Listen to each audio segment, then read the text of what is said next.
Sürücülər diqqətli olun, yol hərəkəti qaydalarında dəyişiklik gözlənilir. Yəni bu dəyişikliklər reallaşarsa siz də müəyyən üstünlüklər əldə edəcəksiniz. Nə vaxtsa sizi saxlayıb yol hərəkəti qaydalarını keçmişdə pozduğunuza görə məlumat eşitməkdən uzaq olacaqsınız. Ətraflı Nurlan Rafikoğlu'nun reportajında. Bu ilin may ayının birindən qüvvəyə minəcək yeni inzibati xətalar məcəlləsində inzibati məsuliyyətə cəlb etmə müddətləri ilə bağlı dəyişikliklər nəzərdə tutulub.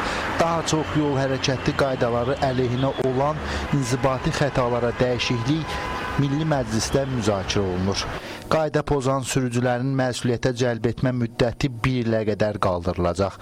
Məcəllənin layihəsində qeyd olunur ki, sürücünün törətdiyi qayda pozuntuları kameralarla və ya radarlarla qeydə alınaraq elektron protokolla rəsmiləşdirildikdən sonra həmin sənəd hər bir sürücünün elektron kabinetinə 1 aydan gec olmayaraq yerləşdirilməzsə, sürücü qayda pozuntusuna görə məsuliyyətdən azad olunur. Hazırda bəzi sürücülər qayda pozduğu gündən bir neçə il sonra yolda saxlanıldıqda məlum olur ki, barələrində elektron protokol var.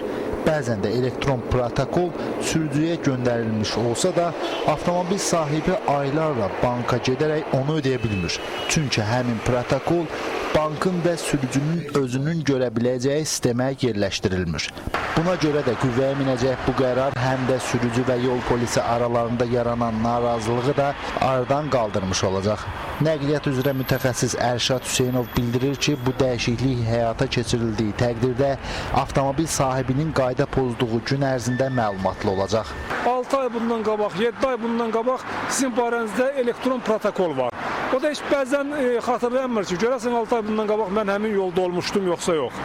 Və mübahisələr yaranır, şikayət, nə bilim, belə deyək də, gərginlik, narazılıqlar və s.